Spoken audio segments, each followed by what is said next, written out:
Bonjour à toutes et à tous, je suis absolument ravie de vous retrouver pour une nouvelle vidéo aujourd'hui. Comme à chaque saison, je vais vous parler aujourd'hui des produits que je vous recommande à l'occasion de ces journées Gold et de quelques produits pour lesquels je suis un petit peu mitigée ou bien que je vous déconseille. Donc, si vous hésitiez pour certains produits, peut-être que ça peut vous conforter ou non dans l'idée d'en faire l'acquisition à l'occasion du coup de ces journées Gold. J'imagine que vous connaissez toutes maintenant les journées Gold, mais si jamais je vous rappelle un petit peu les grandes lignes. Cette fois-ci, elles ont eu lieu en boutique du lundi 30 septembre jusqu'au vendredi 4 octobre. Et elles ont ensuite lieu en ligne du samedi 19h jusqu'au lundi matin 14h.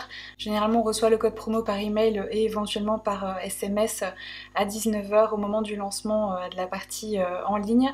Lors de cet événement qui a lieu 4 fois par an, les clientes donc, qui sont détentrices de la carte Gold Sephora, donc les grosses clientes, ont la possibilité de profiter de moins 25% sur tous les produits, même sur les marques points rouges qui sont normalement exclues des promotions.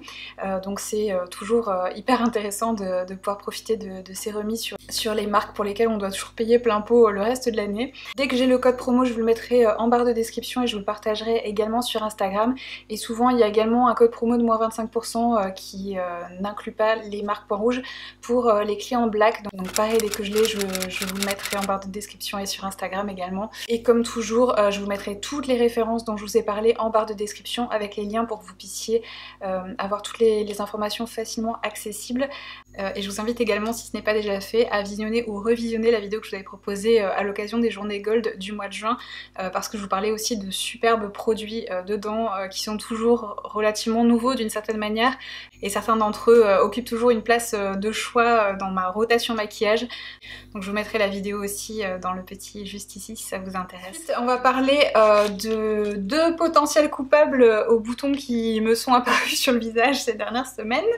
Je pense que c'est soit la base Easy Blur de chez Huda Beauty, soit le fond de teint, ou peut-être les deux d'ailleurs, je ne sais pas. Donc ces produits, j'ai eu beaucoup de questions dessus.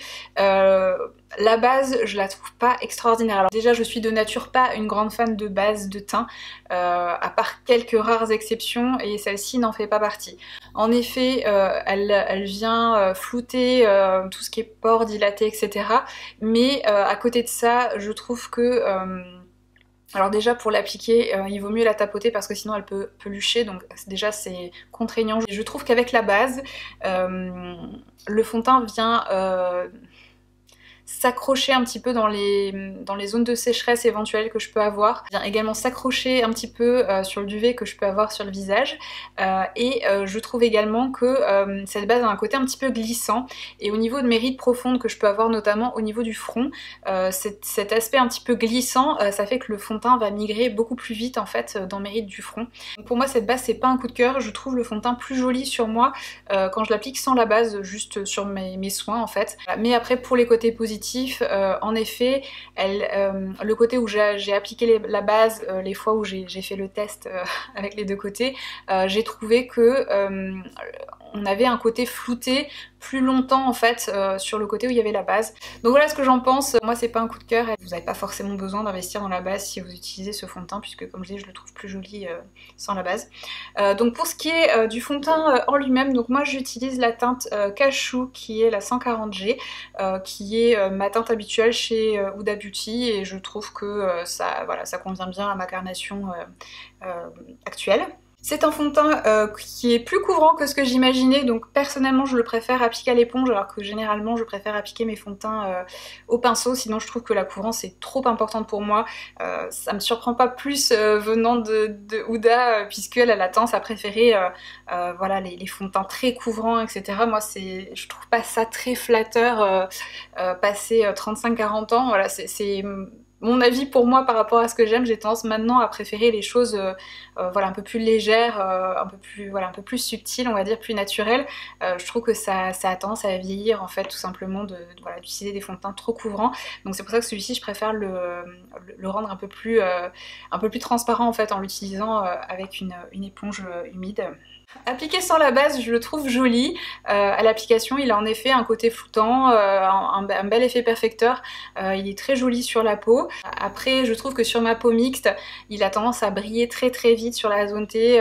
Il faut que je retouche souvent mon teint toutes les 2-3 heures, donc c'est très rapide. Donc c'est un peu le côté négatif pour moi. Je l'utilise finalement que les jours où j'ai pas forcément besoin de rester maquillée très très longtemps au cours de la journée. Donc voilà, c'est un joli fond de teint, mais c'est pas un coup de cœur. C'est un fond de teint que je recommanderais plus pour les peaux normales, à légèrement sèches, pas trop sèches non plus parce qu'il n'est pas particulièrement hydratant non plus. Hein. Donc voilà, plus peau normale, mixte peut-être pas parce que sur la zone T ça brille très très vite. Et pour les peaux grasses c'est un non de mon point de vue, voilà, c'est pas du tout un fond de teint qui vous conviendra. Mais voilà, si vous avez une peau normale, je pense que vous devriez beaucoup l'apprécier, mais si vous avez un autre type de peau, c'est un bon fond de teint, mais il a vraiment rien de révolutionnaire selon moi. Il y a eu beaucoup de marketing autour, mais on n'est pas sur quelque chose qui a tout révolutionné non plus. Et je pense que ce qui joue aussi en sa défaveur, c'est que récemment j'ai testé d'autres fonds de teint que j'ai trouvé vraiment extraordinaires, donc forcément ça pèse dans la balance aussi, notamment le fond de teint dont on a parlé dans ma précédente vidéo, le nouveau fond de teint stick de chez Dior que je trouve absolument sublime. Généralement je suis pas une fan de fond de teint stick, mais alors celui-ci il est vraiment magnifique. Il a aussi ce côté floutant, il a un fini mat très légèrement satiné qui est du plus bel effet. Il a une très très jolie couvrance, la tenue est vraiment irréprochable, même sur ma zone T qui est plutôt grasse. Sur mes joues qui sont plutôt déshydratées, voire parfois sèches en hiver, il est très très joli également, donc je pense que c'est un fond de teint qui pourra convenir à tout type de peau, qui est vraiment magnifique, et j'avais jamais testé de fond de teint stick qui avait un si beau rendu dans la durée, donc vraiment une pépite. Si vous avez la peau grasse, j'ai testé aussi récemment la reformulation d'un de mes fonds de teint qui était un de mes fonds de teint préférés. Il s'agit du Weightless Skin Foundation SPF 15 de chez Bobbi Brown. Je suis un petit peu déçue parce que je l'ai comparé en fait à l'ancienne version, et personnellement je préfère l'ancienne version sur mon type de peau à moi. Celui-ci est moins floutant je trouve, et il est un peu plus asséchant, donc quand je l'utilise j'ai besoin de bien préparer ma peau avec une base hydratante comme la vitamine Enrich par exemple de chez Bobbi Brown. Je pense que ils l'ont reformulé pour qu'il s'adresse davantage à des peaux grasses en fait, parce que c'est vrai que chez Bobbi Brown on a plus des formulations qui sont hydratantes, etc. Donc c'était peut-être quelque chose qui manquait dans leur gamme, et là on est vraiment sur quelque chose qui vient vraiment garder le sébum sous contrôle toute la journée, qui ne bouge pas. On a une belle couvrance, voilà, une couvrance moyenne on va dire. Autant l'ancienne version je préférais l'appliquer au pinceau, autant celle-ci aussi j'ai tendance à la préférer appliquer à l'éponge pour apporter un petit peu d'hydratation supplémentaire, parce que ça peut vite donner un aspect un peu sec à ma peau. Mais voilà, si vous avez une peau grasse, celui-ci vous allez l'adorer, parce que franchement comme je disais sur ma zone T, mais il reste impeccable, mais toute la journée, c'est vraiment incroyable. Donc vraiment un très très bon fond de teint pour peau grasse, mais que je recommanderais pas pour d'autres types de peau. Pour les peaux mixtes éventuellement, en préparant bien votre peau sur les joues si vous avez les joues plutôt déshydratées. Mais voilà, sinon si vous avez la peau sèche ou même normale, je pense que ça sera pas un fond de teint pour vous. Le flacon par contre est absolument magnifique, c'est un flacon en verre qui est vraiment absolument sublime. Donc voilà un petit peu pour mon retour sur la reformulation du fond de teint Bobbi Brown. Ensuite je voulais vous parler du nouvel anti-cerne Studio Radiance de chez MAC que moi j'ai en teinte NC10.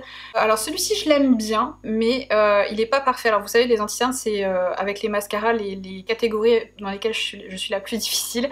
J'ai vraiment un contour des yeux qui est marqué, qui est très déshydraté, des cernes bleutées qui sont également très marquées, donc voilà, il y a beaucoup de choses qui font que c'est un peu compliqué pour moi les anti-cernes. Celui-ci c'est pas, on va pas dire c'est un coup de cœur, mais il est pas mal. Alors déjà je vais commencer avec ce que je peux lui reprocher. Je trouve que l'applicateur est un peu gros, j'ai tendance à préférer les choses un peu plus effilées, qui permettent une application un peu plus précise. Là je trouve que c'est un peu, voilà, on a toujours une application un petit peu grossière.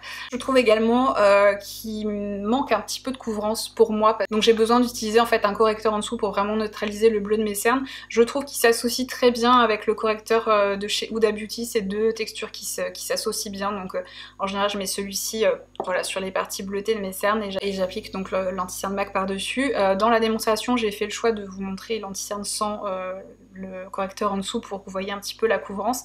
Donc on voit même avec 2 couches toujours un petit peu le bleu de mes cernes en transparence. Voilà, c'est léger, mais voilà, on voit toujours un petit peu.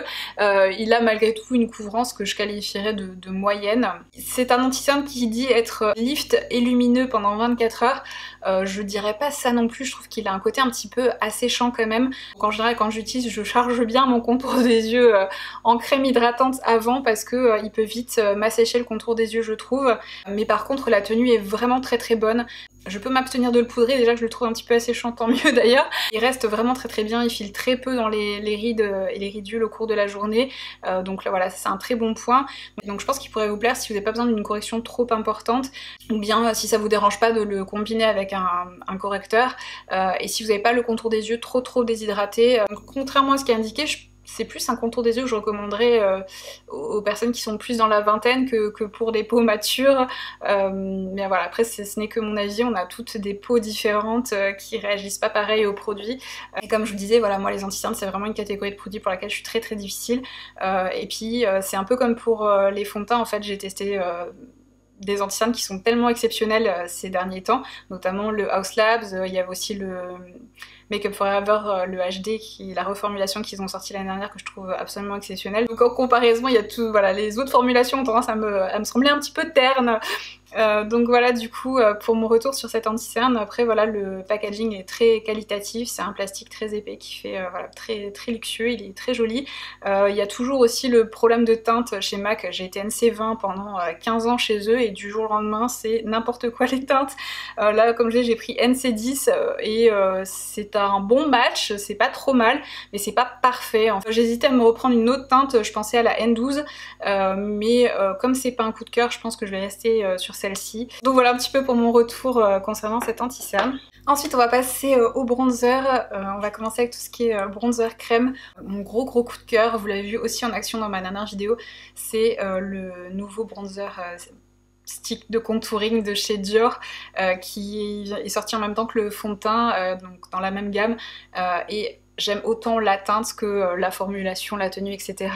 J'ai la teinte numéro 1 qui est la teinte light et on est sur une teinte qui est, je trouve, ni trop chaude ni trop froide, qui est absolument parfaite autant pour sculpter le visage que pour le réchauffer. Et la texture est vraiment, c'est un régal à travailler, ça s'estompe tout seul, c'est sublime, donc vraiment un très gros coup de cœur. Je vous proposerai dans quelques instants des swatchs comparatifs des bronzer sticks les plus populaires, on va dire, que vous voyez un petit peu les différentes teintes les unes à côté des autres. Autre bronzer stick que j'ai beaucoup apprécié depuis les dernières journées gold du mois de juin, que je n'avais pas à l'époque, c'est le Melting Bronzing and Sculpting Stick en teinte chocolate mousse de chez Too Faced. Déjà c'est un bronzer stick qui sent divinement bon le chocolat. Donc la teinte chocolate mousse c'est la plus claire. Je ne sais pas pourquoi mais au moment de sa sortie la teinte la plus claire n'était pas proposée sur le site Sephora alors qu'elle était proposée en boutique.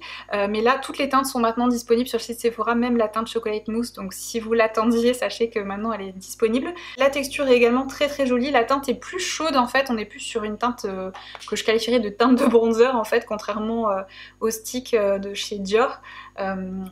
Ça sera peut-être pas forcément flagrant là, mais comme je disais, je vais vous faire des swatchs comparatifs des différents bronzer sticks que je peux avoir, que vous voyez un petit peu les différences. Mais voilà, pareil, j'aime beaucoup la formulation, ça sent super bon, ça s'applique très bien, ça tient très bien, la teinte est jolie, même si je préfère quand même celui-ci, parce qu'on est sur une teinte un petit peu plus froide, celle-ci on est vraiment sur quelque chose de chaud, celle-ci on est plus sur un entre-deux, voilà, qui me permet aussi de sculpter mon visage tout en le réchauffant. Celui-ci c'est juste voilà, un bronzer quoi, donc ça réchauffe le teint mais ça me permet pas forcément de sculpter, mais les deux sont très jolis, je les ai beaucoup appréciés, donc selon ce que vous préférez, voilà, celui-ci il y a 4 teintes de proposer, il y en a également qui sont plus chaudes, à choisir bien sûr en fonction de votre carnation, mais voilà, si vous avez une peau claire comme la mienne, sachez que ces deux-là sont absolument sublimes. Ensuite niveau bronzer poudre, il n'y a rien vraiment parmi les nouveautés que je vous recommanderais actuellement. Mais il y a les bronzers Haus Labs qui sont revenus en stock dans toutes les teintes. La teinte la plus claire, donc la Soleil Sand, a été épuisée quasiment tout de suite au moment de l'arrivée de la marque en fait en France. Et c'est la première fois depuis la sortie de la marque en France qu'il y a un réassort pour les bronzers. Donc si vous attendiez de pouvoir mettre la main sur la teinte la plus claire, sachez qu'elle est maintenant disponible et ce bronzer est absolument magnifique. C'est une texture qui est un peu entre la poudre et la crème, qui est un petit peu poudreuse et friable, mais l'application est vraiment, enfin c'est très facile à fondre, à appliquer. Le rendu est vraiment très joli. La teinte, je la trouve très jolie aussi. C'est pareil, on est sur une teinte ni trop chaude ni trop froide. Voilà. Personnellement, c'est ce que je préfère. J'aime pas quand c'est trop orangé, j'aime pas non plus quand c'est trop taupe grisé. Là, on est vraiment sur un bel entre-deux. Donc voilà, je vous ferai aussi quelques swatchs comparatifs de différents bronzers récents et populaires, que vous voyez un petit peu les différences. Mais voilà, gros coup de cœur et maintenant de retour en stock. Ensuite, niveau enlumineur, pareil, j'ai rien de très récent à vous proposer, mais il y a un enlumineur qui vient de revenir en stock et qui est maintenant disponible en 3 teintes depuis quelques heures je crois. C'est passé complètement inaperçu apparemment. Il s'agit donc des Glow Seeker Highlighter. Donc là moi j'ai la teinte Sun Idol de chez Anastasia Beverly Hills. Donc c'est un packaging qui est voilà, très lourd, très luxueux pour du Anastasia Beverly Hills. Et cette teinte Sun Idol, c'est vraiment un très joli champagne doré. C'est un dupe presque parfait de l'enlumineur Ambrosy, si vous vous rappelez de cet enlumineur qui date d'un sacré bout de temps. Je crois que les beauty addicts de l'époque, on a toutes beaucoup porté cet enlumineur. Voilà, cette teinte Sun Idol est absolument magnifique. Et maintenant il existe 2 nouvelles teintes, dont une teinte plus claire, plus champagne rosé, qui me tente beaucoup, et une teinte plus adaptée aux peaux foncées qui est un petit peu bronze, qui a l'air très jolie aussi. Donc voilà, vraiment de très bons enlumineurs avec un très beau packaging, et la formulation est magnifique. On n'est pas sur quelque chose de pailleté, c'est très fin, et ça vient vraiment apporter un bel effet de lumière à la peau. Donc voilà, sachez que maintenant disponible en 3 teintes. Ensuite, niveau blush poudre, il y en a un que je me suis surprise à énormément porter cet été. Je pensais pas les aimer autant. Ce sont des blushs Bobbi Brown. Ils ont sorti des nouvelles teintes qui ont un fini un petit peu satiné. Si vous me suivez depuis un petit moment, vous savez que j'adorais c'était les Brightening Blush toujours de chez Bobbi Brown, donc qui étaient ces sublimes blushs satinés qui ont été sold out quasiment tout de suite, qui n'étaient pas censés être une édition limitée mais qui sont pas vraiment revenus en stock, ou alors que dans certaines teintes. Et en fait j'étais très déçue parce que j'adorais ce blush, et ceux-là je dois dire que ça ressemble beaucoup à cette formulation de blush. Donc si vous les aimiez, ces blushs très légèrement satinés qui donnaient un effet un petit peu voilà, très légèrement lumineux à la peau, repulpé, voilà, c'était vraiment de superbes blushs. On n'est pas sur des blushs vraiment métallisés, on est vraiment sur quelque chose de satiné qui donne un bel effet rebondi en fait à la peau. La teinte que j'ai préférée, c'est la teinte Antigua Shimmer, qui est un très joli mauve beige qui est absolument sublime. Pareil, je vous proposerai des swatchs, que vous voyez un petit peu mieux les teintes. Et une autre teinte que j'ai beaucoup aimé porter en été et qui sera aussi une très jolie teinte de printemps, c'est la teinte Rooftop Rose Shimmer, qui est un très joli rose frais qui tire un tout petit peu sur le corail, qui est très beau. Donc je pense que je vais me pencher aussi sur d'autres teintes peut-être plus automnales, hivernales, mais c'est de très bons blushs, une très jolie nouvelle formulation chez Bobbi Brown. Ensuite, le blush que je porte aujourd'hui, c'est un des nouveaux Nude Stick Stacks. Donc celui-ci c'est la teinte Berlin Nude, donc on est sur un packaging aimanté comme ceci, et c'est un blush qui est entre la crème et la poudre. Ça ressemble pas mal je trouve au blush Glow Play de chez MAC au niveau de la formulation. On est sur une texture un petit peu voilà, crème poudre. C'est un fini un petit peu transparent sur la peau, c'est très naturel, très facile à appliquer, à travailler, ça fait pas de traces. C'est un blush parfait pour les débutantes ou pour les personnes qui ont pas envie de se prendre la tête voilà, passer 3 heures à appliquer leur blush. C'est très rapide, vous avez quelque chose de fondu et un effet un petit peu lissant, blur, voilà, en quelques instants. Donc vraiment un très joli blush. Il y a une autre teinte Love and Roses qui me fait très envie et que j'espère pouvoir mettre dans mon panier lors de ces journées gold en ligne, mais vraiment une très jolie formulation chez Nude Sticks, et le prix, comme la contenance n'est pas très importante et du coup est très abordable.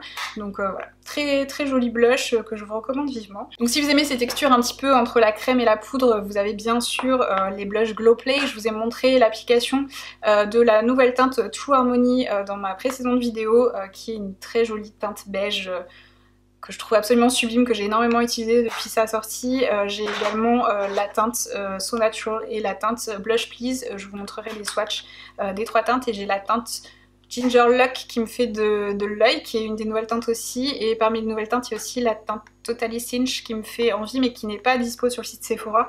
Donc voilà, j'ai ces autres teintes en ligne de mire, mais c'est des blushs sublimes aussi que j'adore, qui sont des favoris de longue date. Et je suis très contente que la gamme ait été enrichie de nouvelles teintes tout récemment. Au niveau de la texture, comme je dis, on est un peu dans le même style de blush que le Nude Stick sur ces formulations un peu transparentes, un peu floutantes et très naturelles qui sont du plus bel effet, faciles à appliquer, à fondre.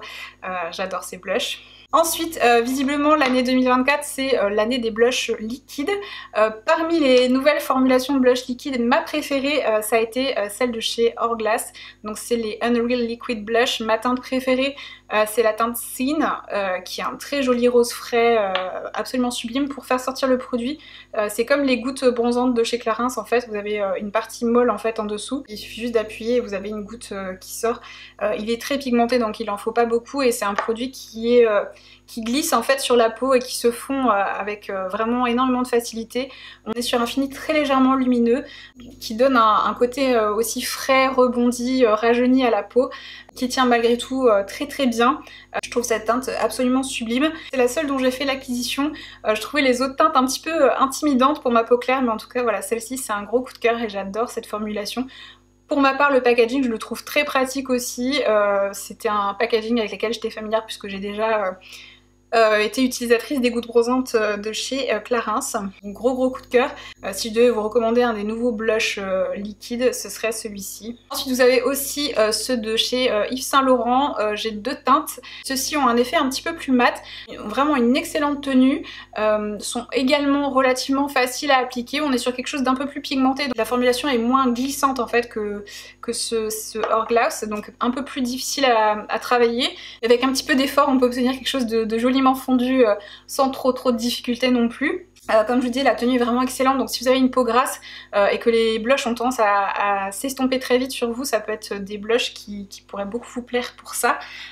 Donc moi j'ai pris la teinte 37 et la teinte 44, la 37 est plus corail et la 44 est censée être plus rose. Il m'est arrivé d'appliquer un blush d'un côté et l'autre de l'autre et je dois dire qu'une fois appliqué sur mes joues, la différence est très subtile. Donc finalement, deux teintes qui paraissent si différentes, une fois appliquées, il n'y a pas trop de différence. Donc cela c'est pas un coup de cœur. Je trouve aussi le packaging un peu cheap.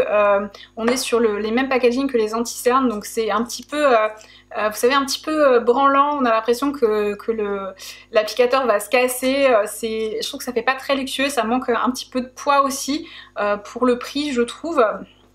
Après voilà, ce n'est que mon avis. Je sais que c'est une critique qui avait beaucoup été émise pour les anti-cernes, donc je trouve assez surprenant qu'ils aient réutilisé finalement le même packaging sans y apporter d'amélioration. Mais voilà, du coup pour ce que j'en pense, du coup ça serait un peu mes numéros 2 parmi les nouveaux blushs liquides. Et ensuite en numéro 3, même si en termes de formulation il serait plutôt en numéro 2, mais je trouve que pour ma part les teintes, il y en a aucune qui convient à ma carnation en fait. Il y a toutes les teintes jurent en fait sur moi parce que j'ai un sous-ton légèrement jaune et toutes les teintes sont un petit peu ont une petite pointe de bleu dedans et du coup ça fait, même si j'en applique très peu, ça fait toujours un peu clown sur moi. C'est des teintes qui du coup ne font pas naturel sur ma carnation, mais si vous avez une peau plus mate que la mienne ou bien un sous-ton plus froid ou plus neutre, c'est des blushs qui devraient beaucoup vous plaire. Ils ont une formulation qui est un petit peu floutante, qui est très jolie, c'est très facile à appliquer. Il en faut très peu à l'application. L'applicateur je trouve très pratique, c'est une petite pointe comme ça en métal qui permet vraiment de sortir juste la petite quantité de produit dont vous avez besoin à chaque application. Voilà, mon seul regret c'est les teintes, donc j'espère que la marque proposera d'autres teintes à l'avenir. J'avais la teinte Guava et Baby Pink, donc voilà, j'ai beaucoup aimé la formulation, mais les teintes, comme je dis, il n'y en a vraiment aucune qui me convient. En tout cas voilà, le produit en lui-même, la formulation est vraiment très belle. C'est une jolie réussite, mais voilà, pas pour moi. Ensuite on va passer au maquillage des yeux, en premier lieu avec les fards à paupières. Mon plus gros coup de cœur en termes de palette depuis le mois de juin, ça a été la Mini Spice de chez Anastasia Beverly. C'est la palette avec laquelle je me suis maquillée aujourd'hui.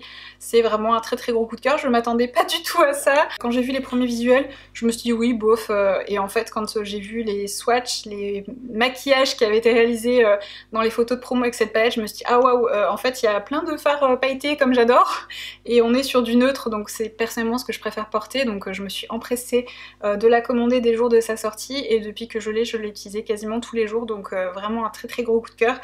C'est vraiment une de mes palettes préférées du coup de l'année 2024. Du coup ils ont sorti également une deuxième palette, la Mini Sugar, qui est disponible depuis quelques jours, depuis hier je crois, sur le site Sephora, donc je me la suis aussi commandée parce que j'avais peur qu'elle ne soit plus disponible pour les journées Gold. Je la reçois mardi normalement, donc je vous la montrerai aussi, mais en tout cas voilà, celle-ci c'est un très gros coup de cœur. Je vous mettrai des swatchs que vous voyez un petit peu la beauté des fards, mais on est sur des très beaux lumineux, les fards mat sont sublimes aussi, très faciles à travailler, voilà, vraiment une très belle formulation, j'adore personnellement, voilà, et du coup au vu de son petit format compact, on est sur un tarif qui est aussi très abordable, comparé par exemple à la I Need the Warm de chez Natasha Denona. Par exemple, vous allez être surprise, mais je préfère celle-ci à la I Need the Warm. C'est aussi une très jolie palette, mais qui manque justement de ces fards scintillants que j'adore. C'est malgré tout une jolie palette, mais c'est pas ma palette Natasha Denona préférée. Et voilà, au lieu de dépenser 75 € dans celle-ci, je vous conseille de dépenser 35 dans celle-ci plutôt, et vous aurez quelque chose de probablement bien plus satisfaisant. Donc du coup voilà, mais je vous la recommande aussi, elle est très belle si vous aimez les neutres légèrement chauds. Voilà, c'est une très belle palette aussi, la qualité des fards bien sûr c'est une Natasha Denona, donc c'est très beau, mais voilà, celle-ci c'est à ma préférence. Ensuite, toujours chez Natasha Denona, je vais vous parler de la Mini Rose qui est sortie je crois à la fin de l'été, que je n'ai pas en ma possession parce qu'elle contient des fards qui étaient déjà présents dans d'autres palettes, et j'ai déjà 4 fards sur 5 dans mes palettes que j'avais déjà, mais je voulais quand même vous montrer les fards parce que je les trouve très jolis et c'est une belle harmonie de couleurs. Donc vous avez un fard qui se trouvait dans une des premières palettes que Natasha Denona avait sorti, donc qui était la palette de 28 fards, la Green and Brown je crois qu'elle s'appelait, donc le fard Flamingo qui est ici, qui est un rose très pâle, se trouve du coup dans cette Mini Rose. Je vais vous montrer les swatchs après. Il y a un autre fard, celui que je n'ai pas, qui se trouvait dans l'autre palette de 28 qui était dans les tons de violet et de bleu, et après vous avez 3 autres fards qui viennent de la palette, la rétro palette. Vous avez donc je crois de mémoire le fard Andy, le Apart et le Psychédélique qui est ici. Voilà, comme je dis, je vais vous montrer les swatchs des 4 teintes que j'ai, mais c'est une très jolie palette, mais j'en avais pas l'utilité puisque j'ai déjà les fards. Ce que j'aime en fait dans cette harmonie de teintes, c'est qu'en fait on est sur du rose, mais pas du rose Barbie, on est plus sur du mauve, et vous avez ce fard scintillant rose pâle qui est absolument sublime, donc voilà, je pense que c'est une palette qui devrait beaucoup plaire, c'est une très jolie harmonie de teintes. Je ne pouvais pas ne pas mentionner les nouveaux fards Disco Crush de chez Too Faced. J'ai essayé de me maîtriser et je n'ai craqué que pour 2 teintes, mais je dois vous avouer qu'il y en a encore 2 qui me font envie. Et je résiste, je suis allée en boutique là cette semaine pour les journées Gold et j'ai failli recraquer pour des fards Too Faced, mais je me suis retenue et je n'ai rien acheté. Je crois que c'est la première fois que je suis ressortie de la boutique sans rien parce que tout ce que je voulais quasiment était en rupture de stock en magasin. J'ai fait 2 boutiques et je suis ressortie sans rien. Tant mieux pour mon compte en banque, mais de toute façon voilà, ça décale juste la dépense à ce week-end en ligne, hein. Mais je vais essayer de me retenir d'acheter d'autres teintes parce que j'en ai pas besoin, j'ai déjà plein de fards lumineux. Ils sont vraiment très beaux, j'ai pris juste les teintes qui ne ressemblaient à rien de ce que j'avais déjà. Je vais être prudente avec la teinte Show Off parce qu'il est arrivé un petit peu fendu, mais de toute façon je vous montrerai des swatchs autrement, mais la teinte Show Off est absolument sublime. C'est une teinte un peu mauve lilas avec des reflets bleus, c'est très beau. Et l'autre teinte que j'ai, c'est la teinte Magic Sprinkles, qui est une teinte un peu rose gold scintillante, qui est également très jolie. Donc voilà, je comprends pourquoi ces fards ont rencontré autant de succès, ils sont vraiment très beaux. J'ai adoré les utiliser depuis que je les ai, donc gros coup de cœur. Et s'il reste des teintes disponibles en ligne pour du coup ce week-end Gold, je vous recommande vivement ces fards là. Ensuite je vais vous parler d'un produit qui n'est pas nouveau, enfin la formulation n'est pas nouvelle, mais il y a des nouvelles teintes qui sont sorties ces derniers mois. Il s'agit des Dazzle Stick de chez KVD. Là j'ai la teinte Dust Crush, qui est un petit peu dans l'esprit d'ailleurs du fard Show Off de chez Too Faced. C'est une teinte un peu mauve avec des reflets bleus qui est vraiment très jolie. Donc voilà, c'est une formulation que j'adore, qu'on est nombreux à adorer. C'est des fards en stick métallisés qui ont une excellente tenue, qui sont très très lumineux, et cette nouvelle teinte est absolument divine si vous aimez ces tons. Donc voilà, c'est aussi une petite nouveauté que je vous recommande. Un autre fard à paupières mono que vous avez vu dans ma wishlist justement pour les dernières journées Gold, mais je ne vous l'avais pas encore montré en vidéo. Il s'agit d'une des nouvelles teintes de fard à paupières Chanel, donc c'est la teinte numéro 222 Jade Facetté, qui est un vert menthe lumineux absolument divin. C'est peut-être plus trop une teinte de saison, mais je le trouve vraiment magnifique. Il est bien pigmenté, la teinte est, je trouve, assez unique et vraiment superbe, autant à utiliser en coin interne que voilà, sur toute la paupière mobile. C'est un très très joli fard à paupières. Je ne m'attendais pas à apprécier autant un fard à paupières Chanel, parce qu'en général les fards de marque de luxe, c'est pas trop ma tasse de thé, on va dire, mais celui-ci, je trouve, vaut vraiment le détour. C'est une très jolie teinte que voilà, j'ai beaucoup apprécié porter depuis que je l'ai. Ensuite, niveau mascara, on en a parlé dans ma précédente vidéo. J'ai adoré le Hexager Eyes volume mascara de chez Charlotte Tilbury. Charlotte Tilbury, les mascaras, c'est toujours quelque chose qu'elle fait très très bien, et cette fois-ci ne fait pas exception. C'est un mascara qui est bien noir, qui apporte un beau volume, qui garde bien la courbure de mes cils tout au long de la journée, qui ne coule pas, ne s'effrite pas, et qui se démaquille très bien avec un démaquillant classique, baume, huile démaquillante, etc. Donc voilà, c'est un mascara qui a tout bon. C'est une brosse qui est incurvée, que je trouve très pratique, qui attrape bien les cils, etc. Pour le tester, j'avais pris le format voyage, mais je vais le racheter en grand format parce que comme je dis, j'ai vraiment beaucoup aimé. C'est un mascara que je vous recommande vivement, et je pense qu'il y a beaucoup de personnes qui le trouveront à leur goût. Voilà, moi je suis pas très gâtée par la nature côté cils, j'en ai pas beaucoup, ils sont pas très longs, ils sont pas très fournis, donc les mascaras c'est aussi une catégorie de produits dans laquelle je suis très difficile, donc voilà, si je vous dis que ce mascara est très bien. Ensuite on va terminer avec les produits pour les lèvres. Je vais commencer avec un produit qui a été très populaire, qu'on a aussi beaucoup vu sur les réseaux sociaux, mais que voilà, pour ma part j'ai trouvé bof. Il s'agit des crayons pour les lèvres de chez Fenty, donc ce sont les Traced Out, et des Gloss Bomb Sticks de la même marque aussi. Alors les crayons, j'ai deux teintes, j'ai testé aussi d'autres teintes que je n'ai pas gardées.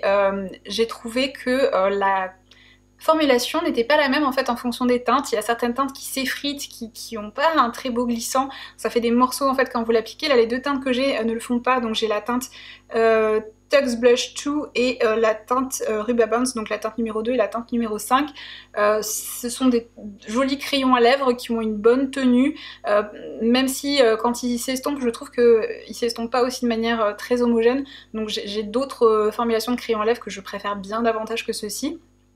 La gamme de teintes est malgré tout assez étendue, et je pense que beaucoup de personnes pourront y trouver leur compte, mais voilà, pour moi ça n'a pas été un coup de cœur. Et vous avez aussi donc les Gloss Bomb Sticks que j'ai dans la teinte numéro 1 Blaze Donuts et la teinte numéro 2 Toolie Kiss. Là le problème que je rencontre, il est plus avec les teintes. En fait c'est un peu le même problème qu'avec les blush Anastasia Beverly Hills. En fait je trouve que le sous-ton, les sous-tons de toutes les teintes sont plus adaptés aux peaux moyennes à foncées. En fait c'est des teintes qui, comment dire, qui sur une peau claire comme la mienne, qui n'a quasiment aucune pigmentation, si ce n'est un peu de jaune, ont tendance à avoir un sous-ton un petit peu bizarre en fait, pas très flatteur. Je pense que si voilà, vous avez votre carnation qui se voit au travers, parce que c'est un produit qui a un fini glossy un petit peu transparent, voilà, le rendu sera tout à fait différent. Mais je pense que c'est des teintes qui n'ont pas été choisies pour des carnations comme la mienne. Ils ont également la même odeur que les gloss Bomb, en fait les gloss de la marque, qui est un parfum que je trouve pas forcément très agréable. C'est pas non plus horrible, mais c'est pas une odeur que je trouve très agréable. Donc c'est pas, voilà, ça n'a pas été un coup de cœur. Je trouve les packaging absolument sublimes. Par contre la section de teinte est très large, même si je trouve pas adaptée à une carnation comme la mienne. Donc voilà, c'est pas un total flop, mais c'est pas non plus un gros coup de cœur. En tout cas voilà, c'est visuellement de très jolis produits, de très jolis packaging, mais voilà, ça peut être un coup de cœur pour moi. Je voulais vous parler aussi du baume à lèvres bleu de chez Prada. Je vais nettoyer un peu parce qu'il est tout sale. Oh. Il était très beau quand il était neuf, mais il est beaucoup moins beau maintenant. Donc c'est le baume à lèvres qui est bleu comme ceci et qui réagit en fait au pH de la peau et se colore légèrement en rose une fois appliqué. Je l'apprécie beaucoup, la texture est fine et agréable et contrairement à beaucoup de produits de ce type, l'effet rose est quand même très subtil. On n'est pas sur un rose Barbie comme certains produits qui réagissent fort au pH. On est sur quelque chose de subtil qui vient juste réveiller un petit peu la couleur des lèvres tout en subtilité.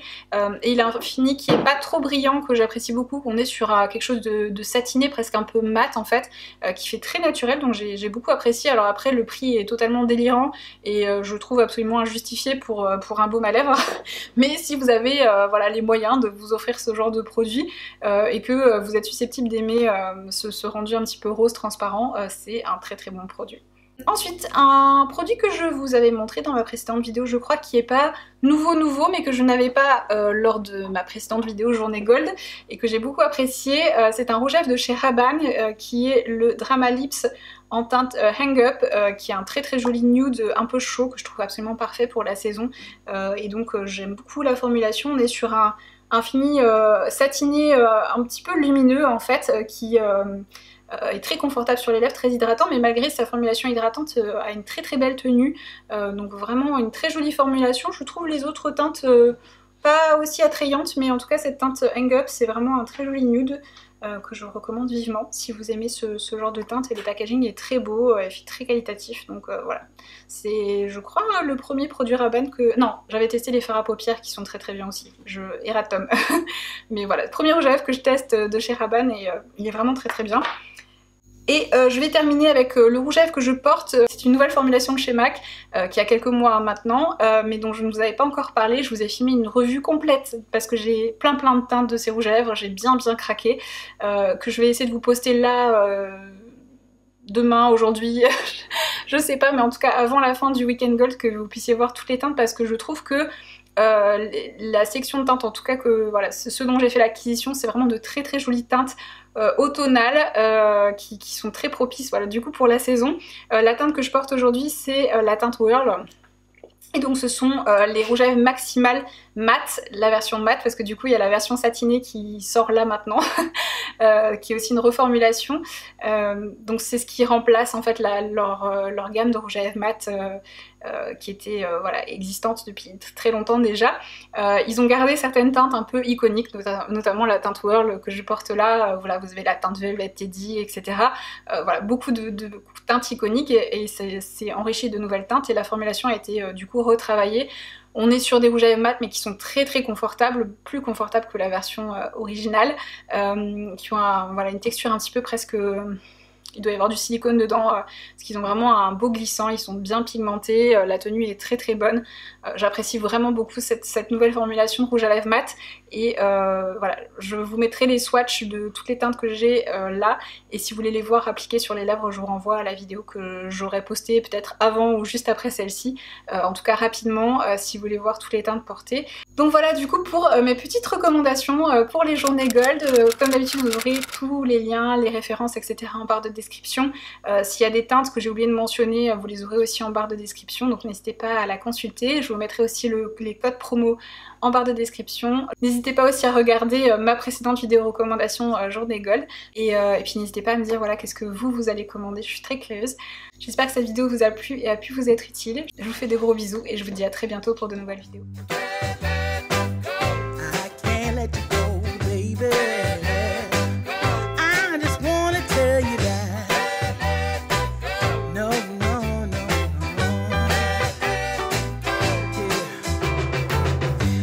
My friends say, girl, you better take care, 'cause that man is trouble.